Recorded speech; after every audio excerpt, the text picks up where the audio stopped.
de impulso, quantidade de movimento? Impulso, uma grandeza vetorial que é calculada pelo produto da força versus tempo. Sempre que eu tenho uma equação vetorial desse tipo, olha, o tempo não é vetorial, mas a força é.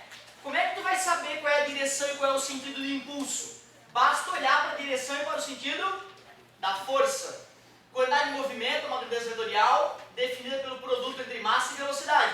O vetor quantidade de movimento tem a mesma direção e o mesmo sentido do vetor velocidade. A segunda lei de Newton, originalmente, é o impulso é igual à variação da quantidade de movimento, que a gente chama aqui no ensino médio de teorema do impulso. Mas, na verdade verdadeira, é a segunda lei de Newton. Se o vestibular te perguntar, podemos dizer que o teorema de impulso é a segunda lei de Newton. Pode dizer que é verdadeiro, não é comum, né? O vestibular perguntar isso, mas eles podem te perguntar. Aí nós vimos que em sistemas isolados são aqueles onde não atuam forças externas. As forças externas valem zero. Portanto, o impulso externo é zero. E já que não tem impulso, eu posso dizer que a variação da quantidade de movimento é zero. Portanto, a quantidade de movimento inicial é igual à quantidade de movimento final. É o que a gente usa para sistemas isolados. Só tem um detalhe. Quando eu não boto a setinha em cima, eu estou ignorando o caráter, e eu só posso ignorar o caráter vetorial se o choque ocorreu numa mesma linha. Mas imagine uma situação na qual um carro vem numa esquina e se choca com outro carro. Um carro vem lá com uma velocidade de 30 metros por segundo, um carro de 1 tonelada, e se choca de maneira inelástica com um carro também de 1 tonelada, vejam que coincidência, com uma velocidade, é tudo velocidade assustadora, tá? Quero ver morte aqui no trânsito, para aquecer amanhã. O outro carro está com 40 metros por segundo, vai ter um chutado na esquina. E o choque ele é tão violento que os carros se grudam após a batida. Os carros ficam completamente avariados e acabam ficando grudados. A pergunta é, qual é a quantidade de movimento resultante logo após o choque? Qual é o módulo da quantidade de movimento resultante logo após o choque? Um detalhezinho, de repente, que faltou ainda discutir em impulso, quantidade de movimento, antes de a gente passar para a estática. Pô, gente, quantidade de movimento inicial é igual a quantidade de movimento final. Dá ou não dá para calcular a quantidade de movimento de cada indivíduo? Dá, né? Vamos chamar esse aqui de corpo A, aquele aí de corpo B. A quantidade de movimento do corpo A é N vezes VA. A quantidade de movimento do corpo A, o módulo dela vai ser 1000 vezes 30. O módulo dessa quantidade de movimento, que é uma grandeza vetorial, vai dar 30.000 quilogramas metro por segundo. A quantidade de movimento do corpo B, o módulo dessa quantidade de movimento do corpo B, é a massa dele vezes a velocidade dele. O módulo dessa quantidade de movimento é 1000 vezes 40. A quantidade de movimento do corpo B em módulo, 40.000 quilogramas metro por segundo. Se o carro mais rápido tivesse batido na traseira do carro mais lento e grudado, era só somar, daria 70.000. Se os carros tivessem batido de frente e grudado, era só subtrair, daria 10.000 no sentido do carro com maior quantidade de movimento. Tudo bem? Mas foi na esquina, meu. Foi na esquina, isso muda. Muda porque quantidade de movimento é uma grandeza vetorial. E aí, se tu quiser usar a equação quantidade de movimento inicial igual a quantidade de movimento final, essa quantidade de movimento inicial tem uma que é horizontal e outra que é vertical do nosso ponto de vista. Se eu quiser achar a quantidade de movimento resultante, eu vou ter que fazer, nesse caso, um Pitágoras. Poderia usar a lei dos cossenos, né? Poderia usar outra brincadeira, mas a quantidade de movimento inicial, então, vai ser o Pitágoras a partir da quantidade de movimento do corpo A e do corpo B. A quantidade de movimento inicial ao quadrado é o QA ao quadrado mais o QB ao quadrado. Alguém diria quanto que vai dar o QI? 50 mil, né? 5 vezes 10 na 4, né? Porque se aqui é 3 e ali é 4, a hipotenusa mede 5. Claro, poderia se fazer, se tu gosta de multiplicar, né? 30 mil ao quadrado, que gostoso. 40 mil ao quadrado, isso é uma delícia. Soma esses valores, extrai a raiz e dá 50 mil, né? 50 mil quilograma metro por segundo. É isso aí. Então a quantidade de movimento inicial, certo? Que é igual à quantidade de movimento final, tem módulo 50 mil quilogramas metro por segundo. Não foi somar nem subtrair, teve que fazer um Pitágoras para poder achar o resultado final, certo? Então é isso que deixa os sistemas isolados perigosos, quando eles não estão alinhados. É raríssimo quando você estuda vestibular, tá? Mas como ele não pode dar só o azar, eu tenho que fazer esse comentário. Nesse caso aí é inelástico, né? Isso. Eu disse que eles bateram e grudaram, né? Após a batida, né? Senão eu teria que usar a ideia do coeficiente de restituição, né? E o coeficiente de restituição é velocidade de afastamento sobre a velocidade de aproximação, né? Se não fosse inelástico, eu teria que usar isso e fazer um sistema, ainda ficaria pior, né? Então o choque era inelástico, coeficiente de restituição 0.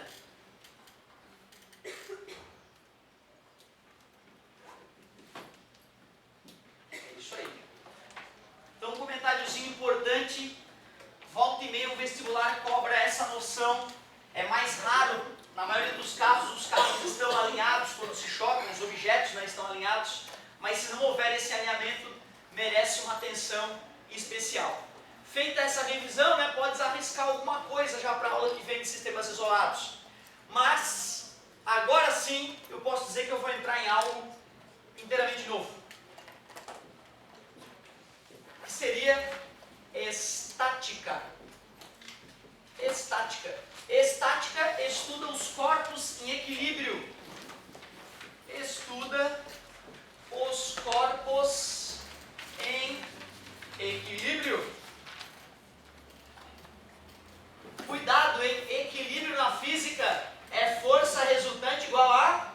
E tem duas opções para isso ocorrer. Pode ser repouso ou MRU. Movimento retilíneo uniforme. Aí tem duas situações distintas que a gente vai tratar. A gente estuda separadamente o equilíbrio de pontos materiais. Equilíbrio de pontos materiais, ou ponto material. Como a gente estudou lá no começo do curso, ponto material é o corpo cujas dimensões são desprezíveis. Para que o equilíbrio de ponto material seja efetivo, basta que a força resultante seja 0. Isso é o suficiente para que um ponto material esteja em equilíbrio. Porém, se nós estivermos trabalhando com equilíbrio de corpo extenso, equilíbrio de corpo extenso, como foi revisado, corpo extenso é aquele cujas dimensões não são desprezíveis. E nesse caso, não basta que a força resultante seja 0. Além disso, eu vou ter uma outra condição para o equilíbrio existir, que é momento resultante igual a 0. Não tem maneira melhor de eu te mostrar como é que se aborda um problema de estática de ponto material e corpo extenso, se não seja fazendo um exemplo. Fazendo um exemplo, eu tenho certeza que vai te ajudar bastante a arriscar exercícios. Eu vou fazer um clássico de cada tipo. Um de ponto material e outro de corpo extenso. Aliás, para o equilíbrio de ponto material, tem 3 situações, 3 técnicas distintas para resolver o problema. O ideal, de repente, era a gente treinar as 3 de uma vez, né? Para tu poder escolher qual que tu te adapta melhor, qual que tu vai usar mais efetivamente. Então vamos lá. Exemplo. Situação clássica de vestibular é pendurar, né, uma caixinha com cordinhas. O cara vai lá e diz, uma caixinha de 10 quilogramas. Diz que aqui tem um ângulo de 37 graus e aqui tem um ângulo de 53 graus. E fala que as cordas são inextensíveis e de massa desprezível. E pergunta qual é a atração nas cordas, qual é a atração na corda 1, na corda 2 e na corda 3. Sabendo que o seno de 37 é igual ao cosseno de 53, que é 0,6, e que o seno de 53 é igual ao cosseno de 37, que é 0,8. Cara, essa questão dá um índice tão baixo de acerto no vestibular. Pouca gente se permite treinar o suficiente para ficar fera nisso aí. Eu queria que tu fosse uma dessas exceções. Olha como é que a gente age. É bem técnica essa solução. Primeiro vamos pegar o ponto de intersecção das cordinhas e vamos fazer o diagrama de corpo livre naquele ponto. Tem a tração 3 puxando para baixo, tem a tração 1 puxando inclinada para cá e tem a tração 2 puxando mais inclinada para cima. Primeira coisa que tu deves entender é que se eu traçasse uma reta paralela ali por aquele ponto vermelhinho, esse ângulo aqui seria o 37 e esse seria o 53, são os alternos internos. Esse seria o nosso eixo X, né? Esse seria o nosso eixo Y, e ali está o 37, ali está o 53, os famosos alternos internos.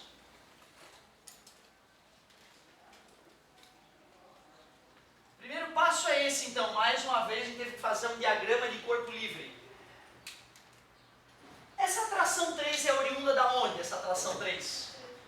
Né, se nós fôssemos desenhar o corpinho que está pendurado, teria o peso puxando ele para baixo e a tração 3 puxando ele para cima. Já que a resultante é 0, T3 é igual ao peso. E como o peso é m vezes g, e a gravidade nós vamos usar aproximadamente 10 vezes 10 fica 100 newtons. Tu vê, né? Se a pergunta fosse só essa, nossa vida estava ganha. 100 newtons. Como tem forças oblíquas no nosso diagrama, eu vou ter que decompor pontilhada paralela, pontilhada paralela. Denomine as componentes T1x, T1y. Tudo bem para vocês? Pontilhada paralela, pontilhada paralela. Nome dessa força, por favor? T2x. Nome desta componente, por favor? T2y. Nós podemos calcular essas componentes, concordam? Nós já estudamos decomposição de vetores, né? Quem é T1x? É T1 vezes seno cosseno. Quem é T1y? T1 vezes seno cosseno. T2x é T2 vezes seno cosseno. T2y é T2 vezes seno cosseno. T1x e T1 está com ângulo. Cosseno de 37. Automaticamente aqui está sem ângulo, 137. T2x e T2 com ângulo, cosseno de 53. T2y e T2 sem ângulo, seno de 53. T1x é T1 vezes cosseno de 37, 0,8. T1y é T1 vezes seno de 37, 0,6. T2x é T2 vezes cosseno de 53, 0,6. T2y é T2 vezes seno de 53, 0,8. Eu sei que é um saco, mas não dá para dizer que é difícil até agora. Até agora eu peguei o desenho que foi dado e usei a minha intuição para desenhar as forças. Olhando para a caixinha, descobri que a tração 3 é o próprio peso, bem intuitivo. Decompus as forças oblíquas, não teve nada de absurdo no desenho, mas tem que praticar. E foi um saco escrever as componentes, mas não foi difícil. Olha bem para o diagrama de corpo livre. Nós vimos que para um ponto material estar em equilíbrio, a força resultante é? Olhem para o eixo X, olhem para o eixo Y e escrevam alguma equação, já que a resultante é 0. Olha para o eixo X, para a resultante ser 0, obrigado, T1x tem que ser igual a T2x. Olhe para o eixo Y, para a resultante ser 0, T2Y mais T1Y tem que ser igual ao T3, que é para baixo. Cara, é intuitivo. A força para a direita tem que ser igual à força para a esquerda para aquele ponto estar parado, para ele estar em equilíbrio. As duas forcinhas para cima tem que ser igual à forcinha para baixo, para ele não subir nem descer. Quanto é o T1x? Deixa eu ver. O T1x é T1 vezes 0,8. Quanto é o T2x? É T2 vezes o T2y. T2 vezes 0,8. O T1y, T1 vezes 0,6. E o T3 nós já vimos que vale... Olha só, duas equações com duas incógnitas. Isola numa, morreu. Se tu tiver a infeliz ideia de isolar o T2, tu te arromba todo porque dá uma dízima periódica. Se tu isola o T1, dá tudo certo. Tu vê, né, cara, às vezes só de tu isolar o cara errado pode complicar a tua vida sobremaneira. 6/8, 3/4, 0,75.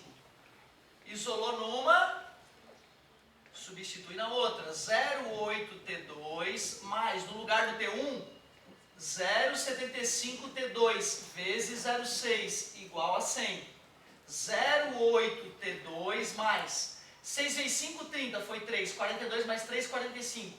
0,45T2, só fiz o produto, igual a 100. 0,8 mais 0,45, 1,25T2 é igual a 100. T2 é igual a 100 dividido por 1,25. 1,25 é 5 quartos. Então eu vou dividir por 5 e vou multiplicar por 4. 20 vezes 4 vai dar 80. 80 newtons. Agora que eu achei o T2, basta substituir aqui, ó, que eu acho o T1. Isso é 3 quartos. 3 quartos vezes 80. Eu vou dividir por 4 e vou multiplicar por 3. Dividir por 4 dá 20, multiplica por 3 dá 60.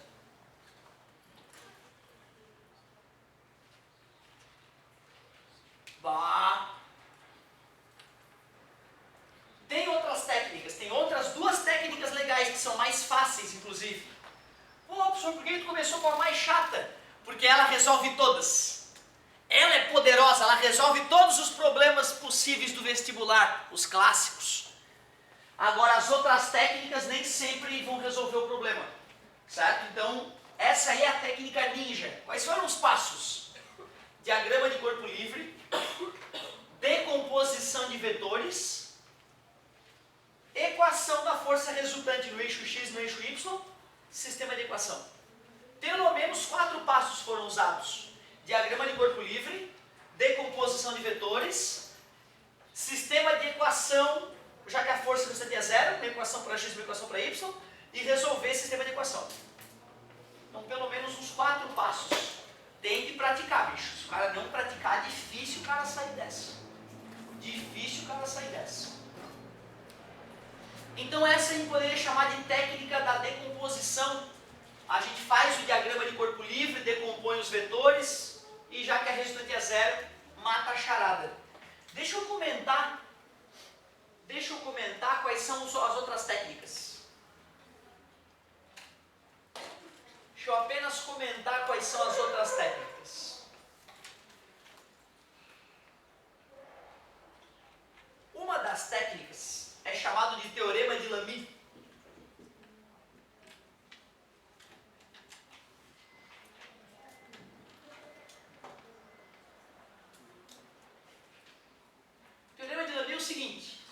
Só vai servir para situações de equilíbrio de ponto material com apenas 3 forças envolvidas. Se tiver uma 4ª força, esquece. O teorema de Lamy só serve para 3 forças. Vê se vocês concordam comigo.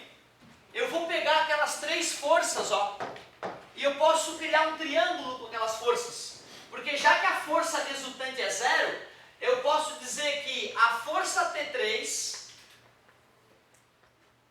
somada com a força T2,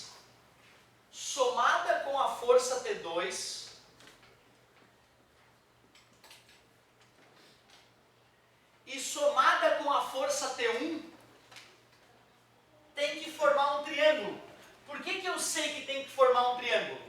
Porque a resultante é zero. Só não ficou bonito.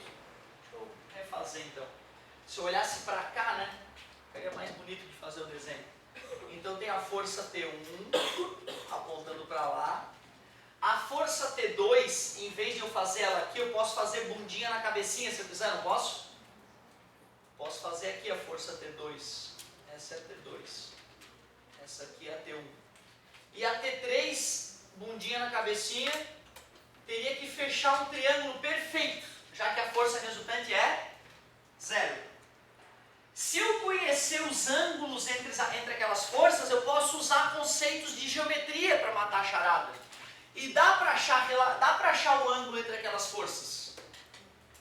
Porque pensa bem, ó, se isso aqui é 37 e isso aqui é 53, a soma dá 90, né? Então esse outro ângulo aqui também tem que ser 90, já que a soma dos ângulos internos do triângulo é... Então eu já descobri que o ângulo entre T1 e T3 é 90. T1 e T2, desculpa. O ângulo entre T1 e T2 é 90.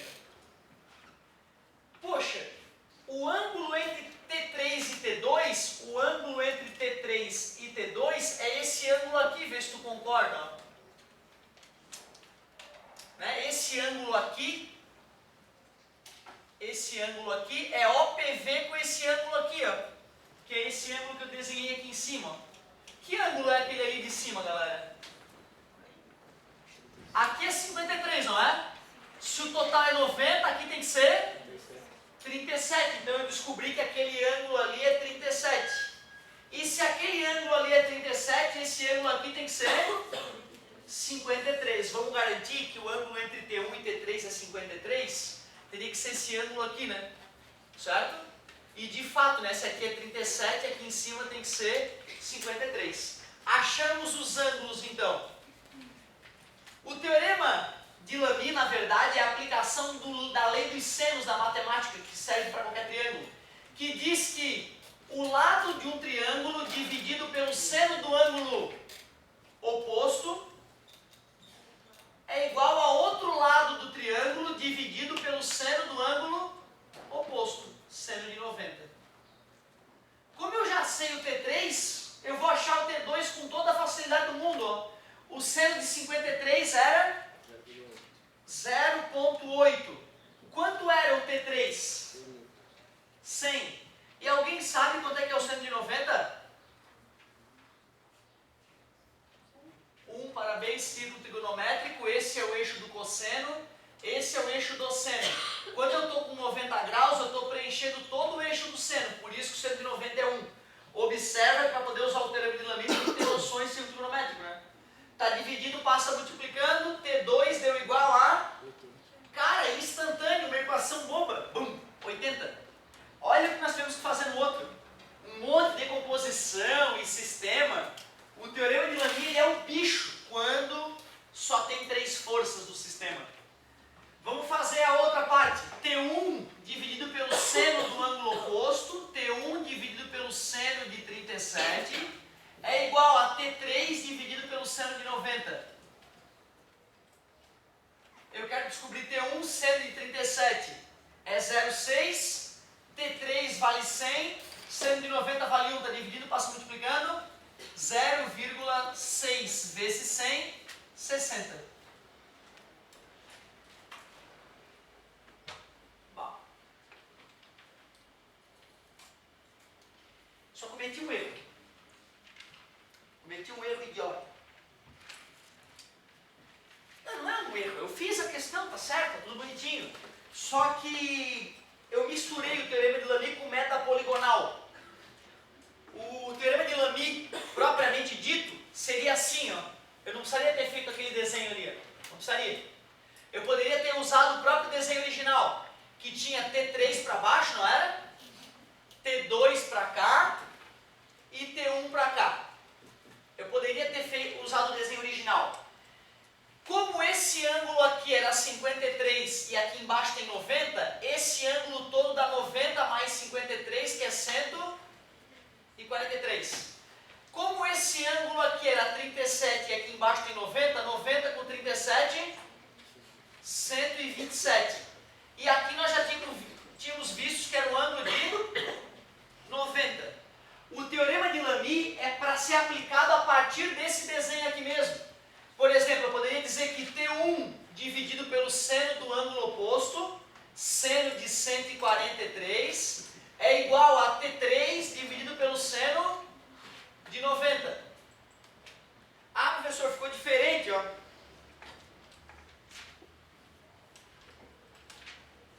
Ficou diferente?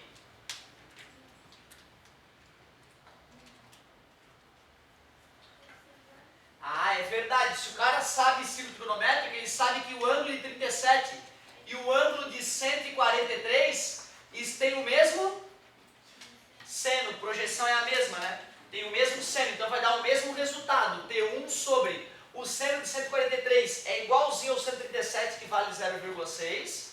E aí fica 100 sobre 1, continua dando o mesmo resultado. Certo? Só que eu poderia ter feito a conta a partir desse desenho, né? E não a partir desse, né? Certo? T1, T2 dividido pelo seno de quem? Seno de 127 é igual a T3 dividido pelo seno de... Por que que isso é igual a isso? Porque o seno de 53 é igualzinho ao seno de 127. Porém, então, o teorema de Lamy, a gente geralmente aplica ele usando o diagrama de corpo livre clássico. Quando a gente faz esse desenho aqui, eu poderia chamar de método poligonal. Então, esse método aqui era o método da decomposição. É o mais chato, mas é o mais poderoso. Pelo teorema de Lamy, a gente usa o próprio diagrama de corpo livre para aplicar o teorema de Lamy, que na verdade a origem dele é a lei dos senos. Mas se nós fôssemos usar o último método, método da poligonal. O método poligonal, sim, a gente faz um polígono com as forças, que aí seria, né, T2, T1 e T3, e usa esse triângulo e teus conhecimentos de geometria para matar o problema. Por exemplo, seno de 37 é o cateto seno, é o cateto sobre a hipotenusa. Aí o cara pode usar seno de 37. É o cateto oposto, que é T1, sobre a hipotenusa, que é T3. O 137 já foi fornecido, é 0,6. O T1 eu quero descobrir, e o T3 vale 100. Aí dá 60, olha que gostoso que fica. Olha para o triângulo retângulo. O cosseno de 37 é o cateto adjacente sobre a hipotenusa. Como o cosseno de 37 é 0,8, está dividido, passa multiplicando, continua dando os mesmos resultados. O ideal é de saber os três, né? O ideal é de saber as três técnicas, né? Método de decomposição, diagrama de corpo livre, decompõe os vetores oblíquos. Decompondo os vetores, faz duas equações, resultante igual a zero no eixo x e no eixo y. Substitui, faz sisteminha, mata a charada, resolve todos. Teorema de Lamy, só se houver três forças. Desenha as forças e fala que uma força dividida pelo seno do ângulo oposto é igual a outra força dividida pelo seno do ângulo oposto. Mata a charada. Método poligonal, faz um polígono com as forças e usa teus conhecimentos de geometria, tipo seno, cosseno e tangente, para achar a relação entre elas. Esses são os três métodos clássicos para equilíbrio de ponto material. Método de decomposição, teorema de Lamy, método poligonal. Método de decomposição é a minha recomendação. Se tu souber ele, os outros podem te fazer ganhar tempo, mas não vão, né, resolver problemas que o primeiro método não resolva. Para usar o teorema de Lamy, tem que ter bons conhecimentos de círculo trigonométrico. Por exemplo, saber que o seno de um ângulo é igual ao seno do seu suplemento. E é isso aí. Cara, queres um outro exercício? Vou fazer o seguinte, ó. Vou passar uma tarefa extra antes de exemplificar o equilíbrio de ponto de corpo extenso. Vou passar uma tarefa extra ali, não sei se nossa apostila tem todas as tarefas do mundo, né?